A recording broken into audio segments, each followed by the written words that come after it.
What you made it so what? What's it can be after do you? Where in me I would be. Every time here, is that a battery?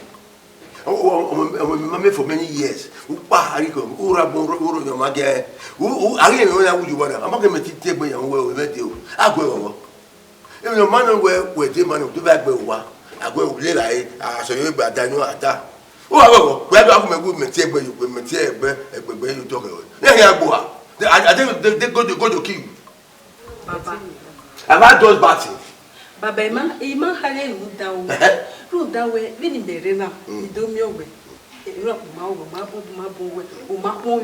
Is say ya, you don't have it open no peloso. Open almost say, over you. I couldn't hear it. So, man, I don't know. But we're on with everybody. Everybody also with the pound of it. When we didn't eat best, we do. I go where I go, and we are cruising over materials over there. No, Baba, so my ima like it. I can't Benny, when as away. We're not in way. Take care, we can have you. Where am I? Where would I say you are? Can you say it? I wouldn't hear you where. Be careful. When we didn't take us what Diabo, who are where we do that, Tirawa. I'm the name. I remember asking. That's it. What? Wearing a Borina. What are you? No, he can I know. Oh, we are not really a man or more. Yeah, but we had to say, what have you? You Chris. Who are you? We are buying the who don't know Daki Mumbu. Ebo more than Daki. Daki Igbo. Edo Igbo Robo. We're more than everybody in Lego.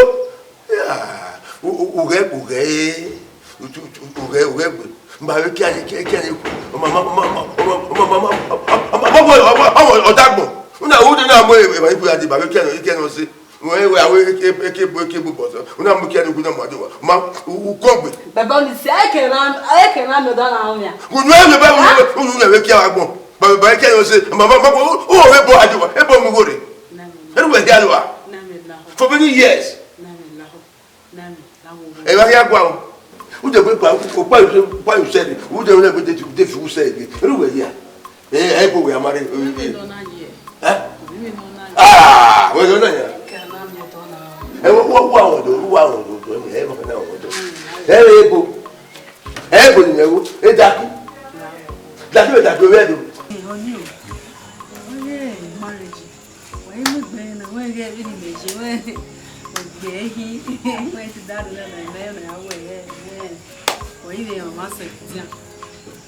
Osegbe arrangement. I will not feel good. I will not feel good. Nice years ago, I've gone a lot. The women of women. Okay. It did print a card, you know. If I saw a printed card, at least it's already about 2,500, 3,000, 5,000 of a year. No. A passport card in email is 250,000. Wow. We are dying. When we are dying, a blessing of God who are receiving. Wow. When you guys know, no mudia no clear, ya you see, alone. Hope any tomato. When you guys know, no job there. Let me shock you. His Excellency Godwin Nogayase Obaseki. Forever. Huh? Osemega Osemunegana we go in Gamuno. Who began? Forever. I go die. My senior brother, the industry. Forever. You are the MC. Otemego ligbese. Not for sale. Ona ka agbon yo we for sale. Amamie no de. Mane we not for sale. Wow. UK okede. Oriva. A 24 bit. Yeah. Oh, can swear. Edo national item. Ayani se. Igbale boa. Ije, imata. Mudoni. Awe mani gusie ni magusie gbobo anything. So ma iyana na we marriage if na ya fe kiana wa show. Na mi owe mi ga igaru wu gebe de agbe me asma hu da iye mi ne awe governor ori eje o to no katikati o menwe of Africa. Imata. To le gba di oracle. Oba atokwe. Waya. We wa finish me ya fe. We wa finish me ya fe. Finish him. Oni o ge Israel da ni ya fe ya. Agene jama do alebo adowe ikwewo ikwegbe wa do gbe ma le wa GT. That's the West. West we. One na pe wewe eri uri go me igo ni mure waya o bla bla bla. Le me awo se mo ja. Eri ba ge. Onare o time dia. No pare o time dia. No pare o short in confused. Baba na short. You are the best man of the whole world. That's it. Ariwo wanu ara. We say. Wara yo to. Gesi ga o e. Ya bome nu e ya bome. Eriwa ge. Ina we akin. Eriwa ge ina we. Iye ti sebe do se wi gbe mi ma mi o wa do se.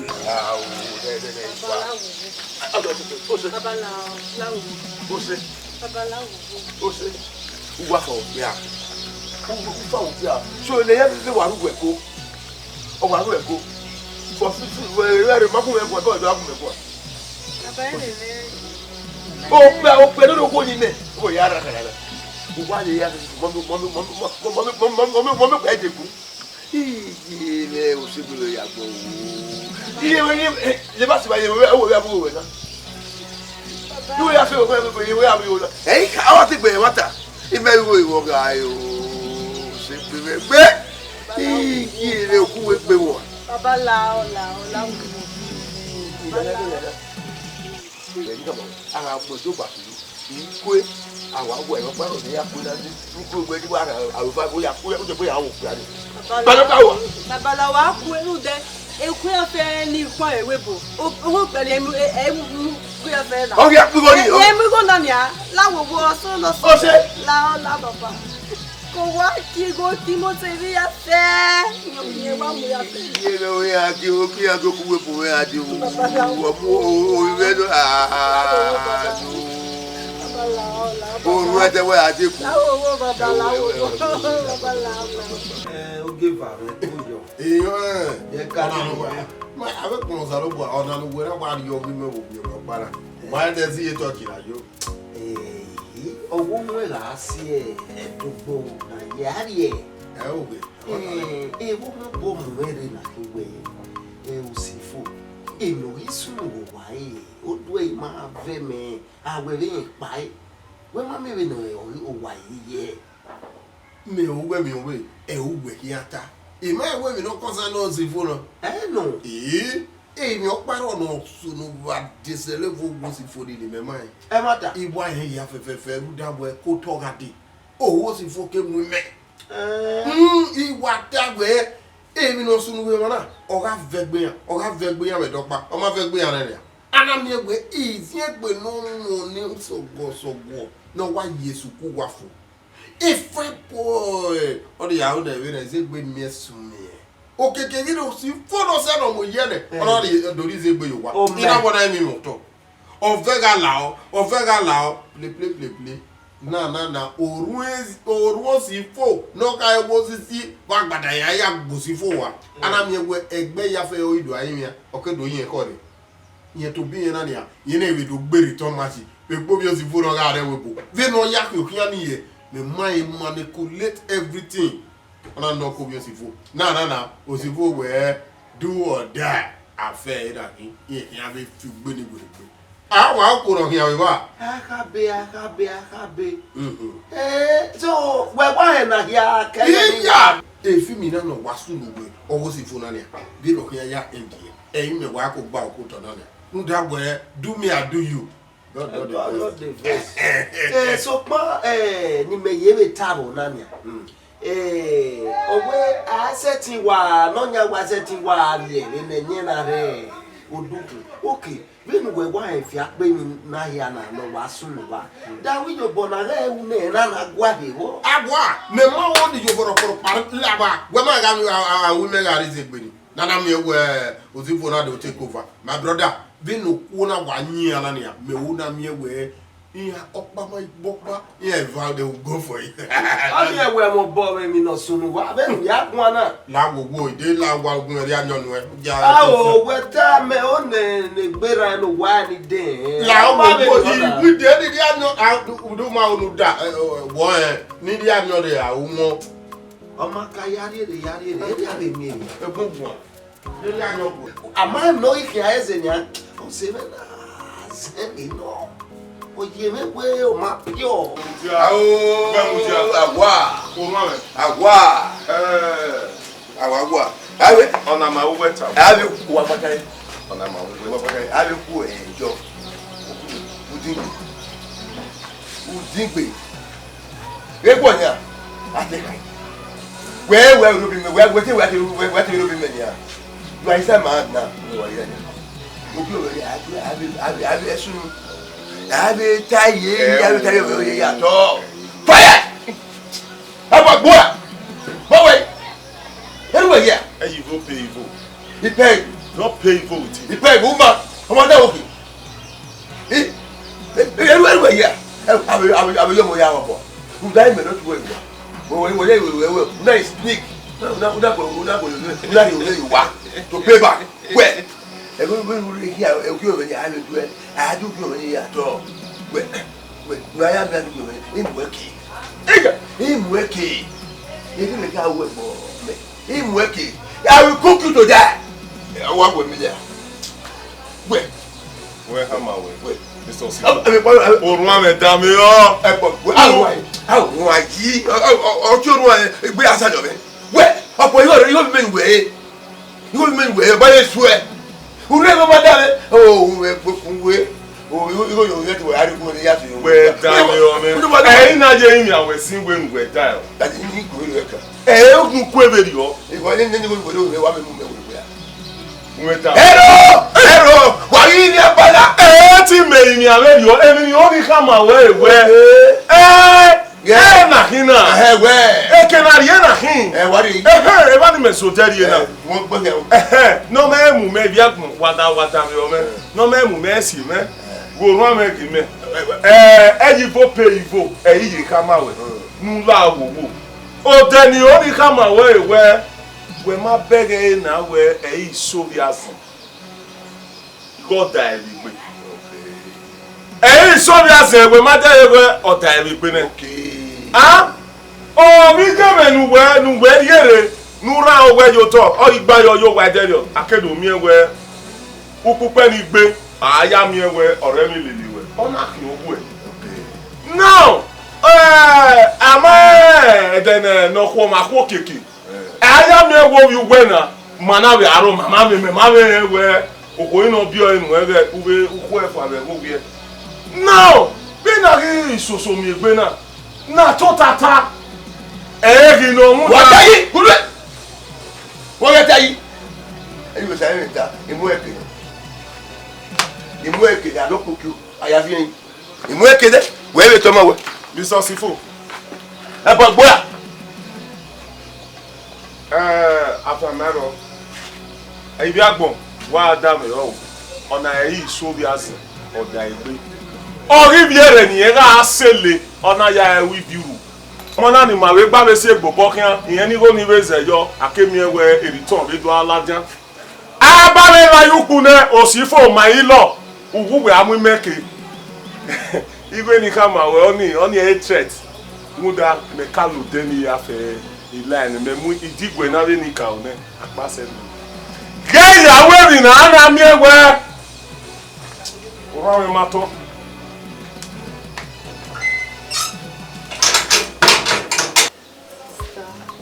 Igbe wo e na ye na ba me gbe ni be ni yan yin mo gbe wo ose e gbe wo we gbe wo we ba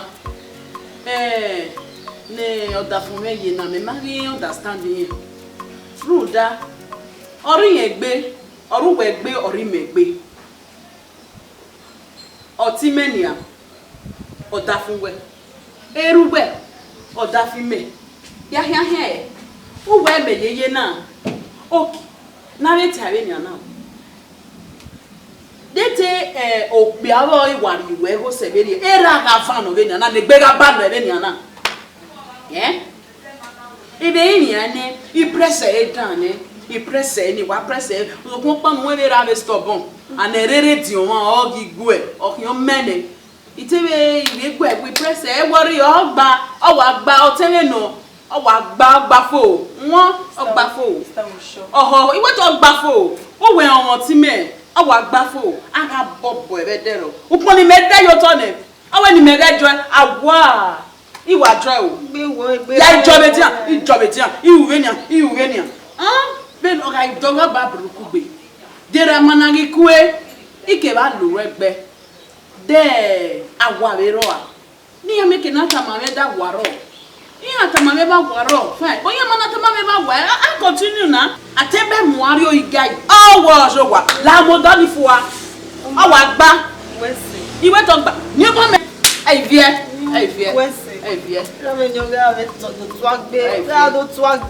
Eno temere we no. Oteme lue me mati webe no temere lue. Ma yo ne de na west.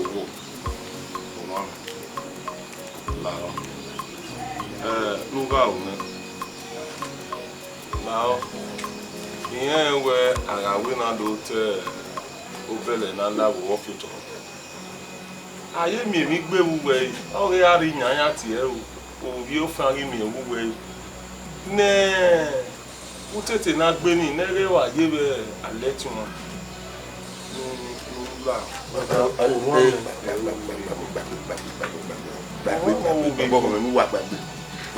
ati gbe nu wo go ma gba ibo kan eyin ame e fo wo go mi pariwa gbagbe wa wo ye gbagbe to ta o mi wa gbagbe ojo mo ya no we ona we ti me ta ipa we ngo tu o igwe ti ni adi me e ma ero ya ta igari ya nda we e na e gari o ko ya mo ke ona na hu emi na me laona o teme no o ga hu ba mi ama gogo na wo anori kumanya we mahi no ri e very papa Laonia.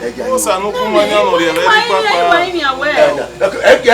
Ku e de we ri pie. I can't touch the we. Neme. Ba e ru do le we o mi ade mi yare. Wa gbo te mo gbe me wa neni. Neme lawo. Neme lawo. Mi da ko mi da yi. Wa yo ate wa da. Neme lawo. Wa yo ate wa da. Wi ja te tu ta wo mi wa wo. Lawo neme. O adi. O te mo pa na. O adi gwe. Yo pe me wa gbo na. Unu adi gwe we se tu ani we ke ni pa. Lawo No we go there. Ni pa le. O to we gbe ni. Lawo neme lawo. Gedi gwe. We wa di gwe na. No. Lawo. Lawo mo ijo mo nu e. Como que tu é ivionu. Mo ayo bowo. O yo make wa mu we. Very painful. Very painful. Ya yo ri mazere no mama gbon. Lao. Yo pe me. De he wo ya na ni. Lao. Pe me ba gbon na. Eyin ege mi no we gbe ori goze ba wo. Lao. Baba giro. DJ giro. Awule adosi. Na wo ya. We